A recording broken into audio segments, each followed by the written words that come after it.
now. Protoss against Terran.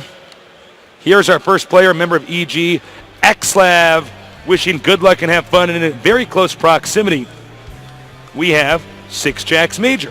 That is right. And before we get too deep in the game, I would like to say, you know what, Tasteless? Your observing has been really good, and I know it is so hard to actually observe and commentate at the same time. Man. So I would like to hear the audience give it up for Tasteless. He is doing a great job. Oh, thank you. Thank you, Artosis. I appreciate that. Yeah. I'm sure that'll counteract the one nerd who's on a forum right now eating the bagel rolls his mom cooked for him, saying, typing in on a computer, these guys don't know anything about trying. Tasteless has lost his passion. He's lost his passion. He just said what Artosis said. So, you know, in this case, these guys are very close by air, not particularly close by ground.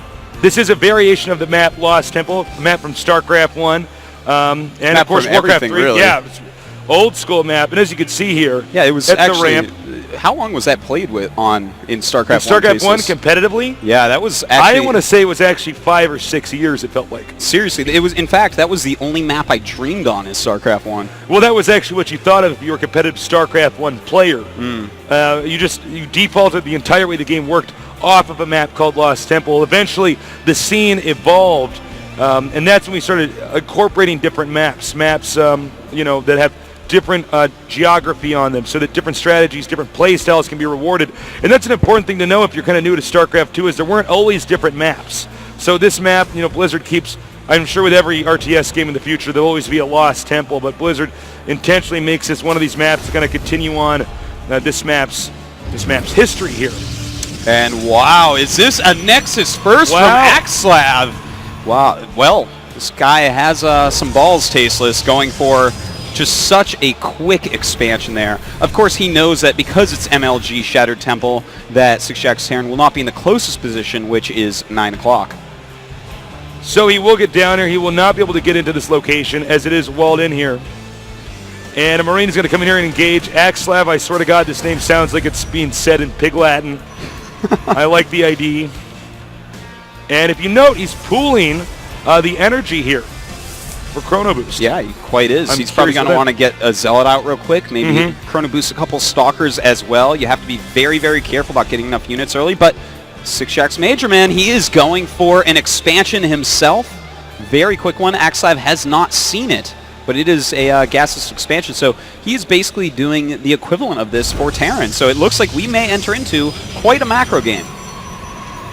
Yeah, I think this is going to be a pretty epic macro game. Quick Nexus is something we saw in StarCraft 1 kind of come into play probably about maybe 2 or 3 years before StarCraft 2 was actually released. It's a pretty old school strategy. It was one that basically people thought it should be impossible for a Protoss, you know, a race where basically their units come out the slowest. Yeah. To be able to get a Nexus first. It's a very delicate build. It's very similar in StarCraft 2, same situation. It's not an easy build to pull off. It takes a lot of practice, a lot of patience.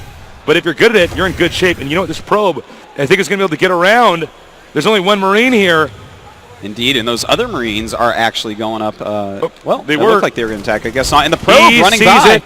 Great move by Axslav. Oh, and the depot went up, so the probe just turned around. Didn't gain too much info, but knowing that there is a command center there is going to make Axslav feel a lot better. Stalker chasing down the SCV, and it looks like at this point in time he's going to take him out. Warp Gate has not been started. Note he did Chrono Boost out those 2 Stalkers. Yeah, using his Chrono Boost that he pulled up for those. And hasn't started Warp Gate yet, just making sure that he has enough units. Unfortunately for him, SixJax Major has made a bunker in his natural, so the Stalkers won't be able to do too much harassment. Not even 2-3 much, Artosis. We got a tech lab on the way over here. And it looks like he might go for a perhaps a Banshee build. You know, when you do quick Nexus builds, the real issue is that you don't end up with a robotics facility. You have to use kind of primitive methods of scouting, for instance, poking with the Stalkers. And if you don't have the Robo Bay out in time, one cloak Banshee can just end the game. But in fact... excuse me, he's going to get a siege tank in siege mode. He just started a siege tank. Very cool to see, and he is, in fact, getting that starport as well. So we might see siege tank Marine with some medevacs. And here the Stalkers go, trying to get some sort of damage in there, but instead just being shot up by the Marines in that bunker. But, you know, that's fine, just to poke and prod, as long as you don't really lose more than the shields, because, well, those just recharge naturally. And for the time being, the robotics facility is on the way. He will no longer be as in the dark. And looks like the Stalker is just trying to see if they can get any shots off in here in a location where the bunker can't protect. As you can see, one Stalker with a little bit of low HP here, but the rest at full HP. And the game is continuing to move on swimmingly. Quite swimmingly indeed. I think that's an appropriate usage of the word swimmingly, Artosis. Indeed it is, Tasteless. All right. There is a Banshee on the way, by the way, Tasteless, so you weren't completely wrong Right, there. No cloak, though. No cloak. So it looks like he's just going to get a harassment Banshee out. The Stalker's still dancing around in front of those bunkers. We don't see any Stalkers here in the main, so, you know, one Banshee, even if it's not cloaked, if you don't have defense there immediately, and if you could see here on the waypoint line, it is intended to be up here in the base where it will attack these probes. And you got to wonder, is Major going to... And ouch. those siege tanks doing some significant damage to the Stalkers. Very nice move there. Having those siege tanks out are going to make him pretty much impervious to any attacks for a while. In the meantime, Axslav realizes, I need a robotics bay because you need some Colossus out against siege tank Marine. Here comes the Banshee. The observer sees it. Not that it's cloaked, though. One probe taken out. Now it's two. Count it with me. Well, no, we need to count it with me anymore because the Stalkers are here, and they chase the Banshee out, but still a few good kills here. And you know what? This is what always amazes me, that Stalkers walk faster than a Banshee can fly, but the Banshee does get away. Banshee is a coward. I would have stayed and fight Tasteless. You would have stayed and fought and died? Yeah. I would have ran for it, man. I wouldn't have gone in the first place. I'm like, no, I'm going to be a medevac pilot. Well, those died too. That would have been a neutral unit on the map. Now, we have the Raven out now. And, you know, he's still making Banshees, so it looks like he's just going to go for a Marine Siege Tank Banshee push with Point Defense Drone. Yeah, that's basically, a good build. With Point Defense Drone out, the Stalkers are going to have a hard time. They're going to have a hard time already anyways because Marines and Siege Tanks both pretty good against them. And then the Banshees should be able to clean up. At least that's the theory behind what Major is doing here.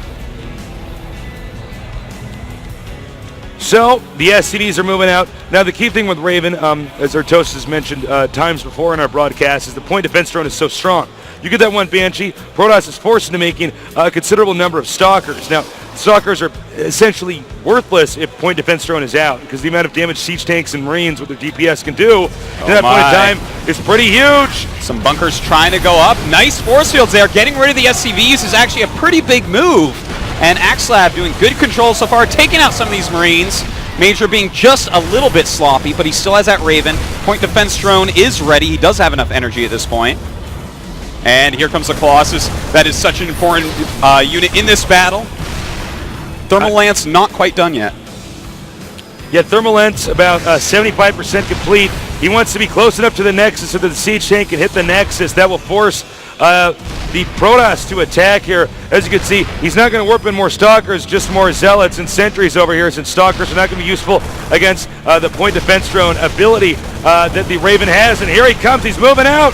And a point defense drone, done a damage, but that Colossus doing insane damage to the Marines. They do have combat shield, a force field going up, and Axslav with almost no units left. He is in a lot of trouble, Tasteless. The Banshee is here as well, and the Marines taking out that Colossus. Another one on the high ground, but I don't know if Axslav is going to be able to hold this. The siege tanks are still in full force. All Major really needs to do now is get a little bit closer with the siege tanks, and this siege tank right here is pivotal in this battle.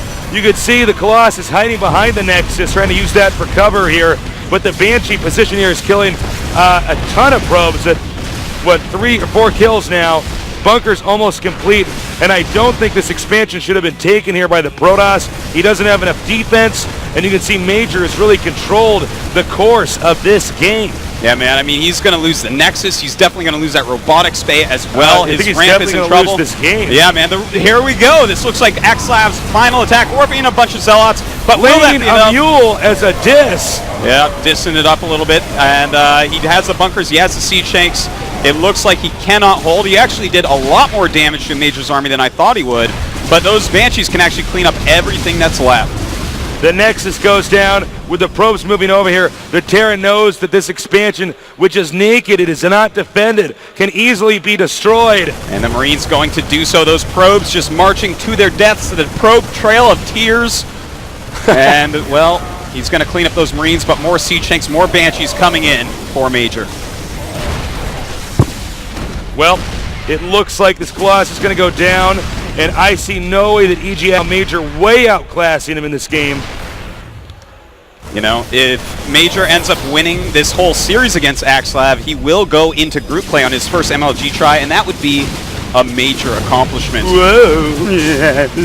So, yeah, expect GG any second. Axslav way outclassed here. Major looking very scary. Artosis, your student, has proven to be a very deadly Terran player.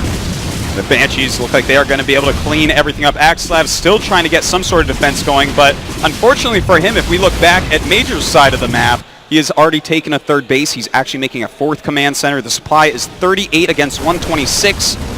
I'm going to let you guys guess who has what, and GG. Major takes game 1. You know, in my experience since the beta, the combination of Marines, siege tanks, a Raven, and then Banshees followed up with that. The combination, the Tasus build, yes. With that combination of units, and of course point defense drones sort of being the central focal point of those, it's very difficult for Protoss to stop. Yeah, you know, you have to either be in the middle of the map to engage them, you know, right, to try to start whittling down the Marine counts, because those Marines, man, they have a huge amount of damage output. So you have to try to hit those with the Colossus, get your Colossus very, very quickly. As you said, Axslav taking that third base, that turned out to be very problematic. He almost had enough units to bust that push a couple times. You know, he controlled them very well, but he just did not have that overwhelming force that you need against such a push. You're absolutely right. Well, because we just finished that game, we're going to go to a very short commercial. So don't go too far away. I'm Tasus, with me is Artosis. This is the MLG, and we will be right back.